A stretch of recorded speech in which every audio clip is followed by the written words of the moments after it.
Page number 22 پہ significance of title, Pride and prejudice یا first impression, ان میں سے کون سا ٹاپک یا کون سا ٹائٹل سگنیفیکینٹ ہے، یا کیسے یہ پرائڈ اور پریجوڈس دونوں ٹائٹل کس حساب سے جو ہے نا اس ناول کو جسٹیفائی کرتے ہیں۔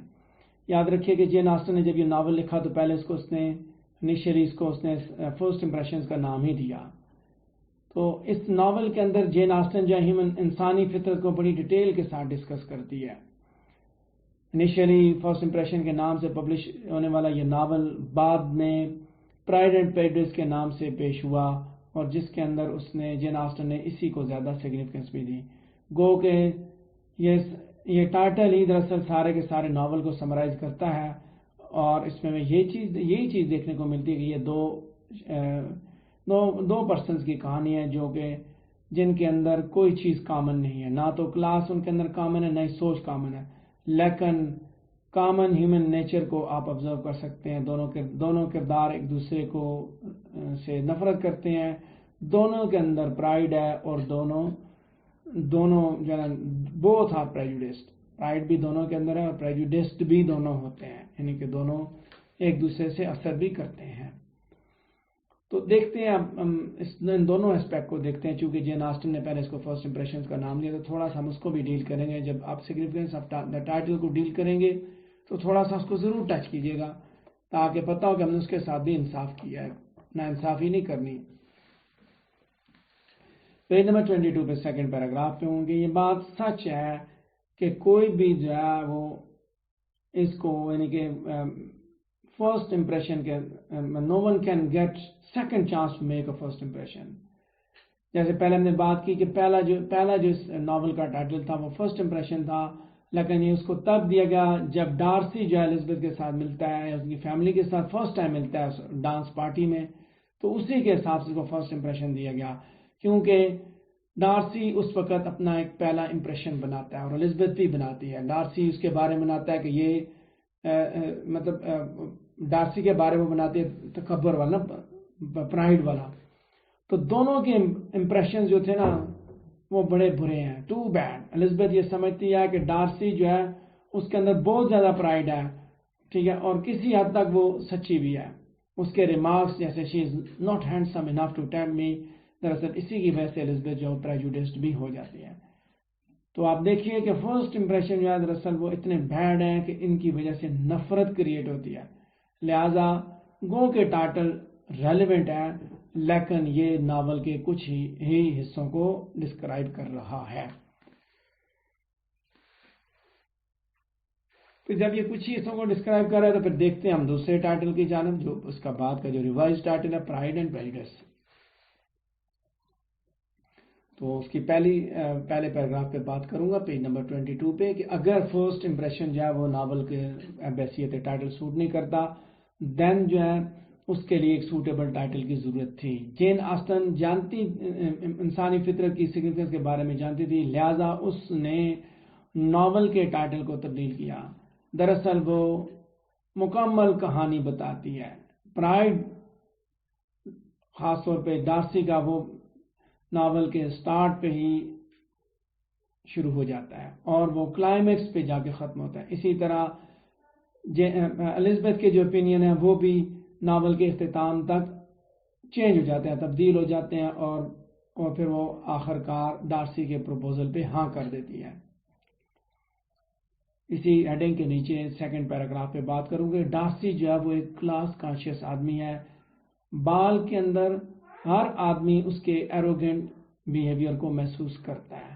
مسٹر بنگلے اس کے مقابلے میں ایک دوستانہ رویے والا شخص ہے، اور وہ ہر آدمی کو اس ڈانس پارٹی میں خوش آمدید کہتا ہے اور بڑی پولائٹلی بات چیت کرتا ہے۔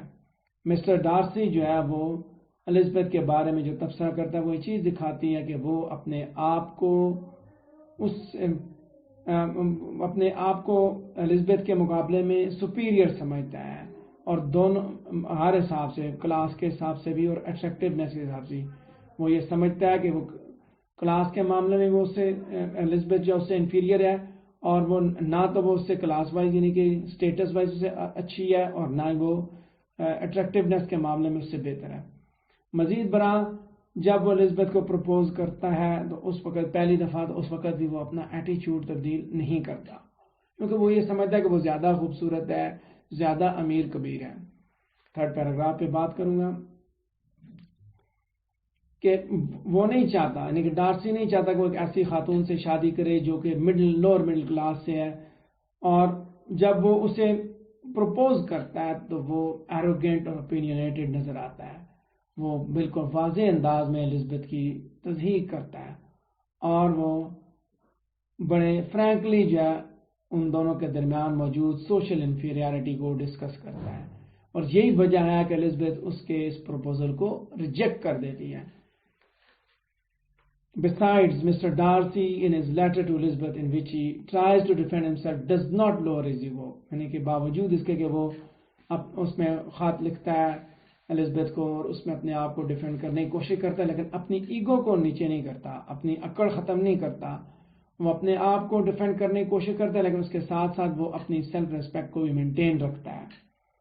اگر ڈارسی کے اندر اسی ہیڈنگ کے نیچے، ٹائٹل کی ہیڈنگ کے نیچے فورتھ پیراگراف پہ ہوں کہ اگر ڈارسی کے اندر پرائڈ ہے تو الزبتھ بھی اس سے مختلف نہیں ہے۔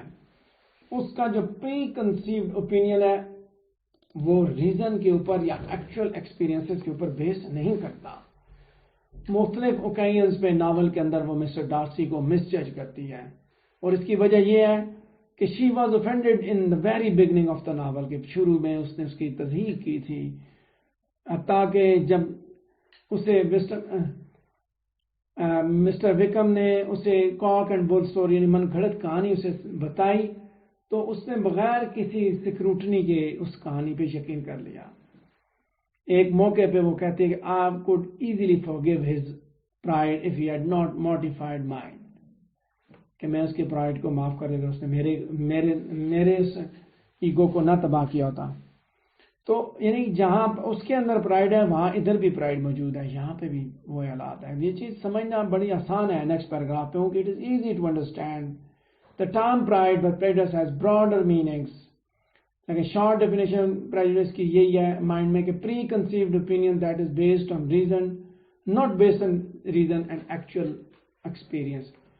prejudice یہ ہے کہ آپ کسی کے بارے میں پہلے سے ایک اوپینین بنا لیتے ہیں جو کہ نہ تو ریزن پہ بیس کرتا ہے نہ ہی ایکچوئل تجربات پہ۔ اسی طرح جین آسٹن جو ہے اس ناول کے اندر وینٹی اور پرائڈ کے درمیان ڈفرنس کلیئر کرتی ہے ان الفاظ میں کہ vanity and pride are different things though the words are often used سینونیمسلی۔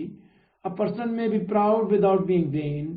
Pride relates more to our opinions of ourselves, vanity to what we would have others think of you۔ Pride ہمارے ساتھ ہے اور vanity یہ ہے کہ لوگ ہمارے بارے میں کیا سوچتے ہیں۔ لہذا پرائڈ کیا ہے کہ لوگ ہمارے بارے میں کیا سوچتے ہیں اور ہم لوگوں کے بارے میں کیا سوچتے ہیں۔ پریجوڈس کیا ہے کہ create false opinions without knowing a person. Prejudice یہ چیز ہے کہ دوسروں کے بارے میں آپ فالس اوپینین آپ کریٹ کرتے ہیں۔ تو جین آسٹن نے یہاں پہ اس کے اندر یہی دکھایا کہ الزبتھ نے کیسے فالس اوپینین کریٹ کر لیے۔ تو اسی پیج پہ پیج نمبر 22 پہ آخری پیراگراف پہ بات کروں گا، thematic significance of the title Pride and Prejudice. Pride and Prejudice جو ہے وہ اس ناول کا پرائمری تھیم ہے۔ مسٹر ڈارسی صرف اکیلا آدمی نہیں ہے، از not the only person whom Elizabeth misjudges۔ دیکھیں نا، صرف اسے مس جج نہیں کرتی بلکہ وہ باقی کرداروں کے اوپر بھی اپنے بائسڈ ججمنٹ جو بائسڈ اوپینینز ہمیں دیتی ہے، بائسڈ اوپینین دیتی ہے وہ۔ مثال کے طور پہ اس کا جو ریئیکشن ہے مسٹر کالنز کے سے ریلیٹڈ وہ بھی بڑا ایروگینٹ ہے، اس میں کوئی شک نہیں کہ وہ اپنے اس ریجیکشن کے معاملے میں ٹھیک ہے، کیونکہ مسٹر کالنز کا جو بیہیویئر ہے وہ ابسرڈ اور ریڈیکولس ہے، لیکن وہ اسے اس دنیا میں سب سے ڈس ایگریبل پرسن کے طور پہ پکارتی ہے، اور جب شارلٹ لوکس اس کے پروپوزل کو ایکسیپٹ کرتی ہے تو وہ اسے سپورٹ نہیں کرتی اور وہ اپنے ایڈورس اوپینینز کو مسلسل ایکسپریس کرتی ہے، اور یہی چیز الزبتھ کے پریجوڈس کو دکھاتی ہے۔ جیسے ہم نے بات کی، پریجوڈس کا مطلب کیا ہے کہ بغیر کسی اس کے تجربے کے سمجھے کہ آپ کسی کے اوپر اپنا اوپینین بنا لیتے ہیں۔ تو کلائمیکس اس وقت ختم ہوتا ہے جب پرائڈ اور پریجوڈس جو ہے نا دونوں کرداروں کی پرائڈ اینڈ پریجوڈس کلائمیکس پہ جا کے ختم ہوتی ہے. ایونچولی ایکسپیرینس کے بعد وہ چیز سمجھ جاتا ہے کہ پہلا امپریشن جو ہے نا وہ ایک دوسرے کو کمپلیٹلی جاننے کے لیے کافی نہیں ہے. دیکھیں جیسے ہم کہہ رہے ہیں first impression is the last impression, تو جین آسٹن نے بھی یہ کہا کہ first impression is not the last impression. First impression سے آپ نے ایک اوپینین کریٹ کر لیا اور آپ کی ججمنٹ غلط تھی, اور غلط ججمنٹ پہ آپ نے ساری زندگی یہ اوپینین آپ دیتے رہے. پرائڈ اینڈ پریجوڈس کا جو ٹائٹل ہے وہ بیسیکلی دو کرداروں کے درمیان ریئل کنٹروورسی دکھاتا ہے, لہذا اس کی بڑی سگنیفیکنس ہے. اور ناول کے اختتام پہ یہ چیز واضح نظر آتی ہے کہ ان دونوں کے درمیان کچھ بھی نہیں تھا, کوئی مسئلہ نہیں تھا ان کے درمیان, صرف پرائڈ اور پریجوڈس تھی. قصہ مختصر ناول جو دو ہیومن ٹریٹس کو بڑی تفصیل کے ساتھ ڈسکس کرتا ہے. لہذا ہم یہ کہہ سکتے ہیں کہ جین آسٹن جو ہے وہ پرائڈ اینڈ پریجوڈس کے ٹائٹل کو سلیکٹ کرنے میں اتنی جلدی میں نہیں تھی, اس نے بڑی احتیاط کے ساتھ یہ ٹائٹل سلیکٹ کیا تھا.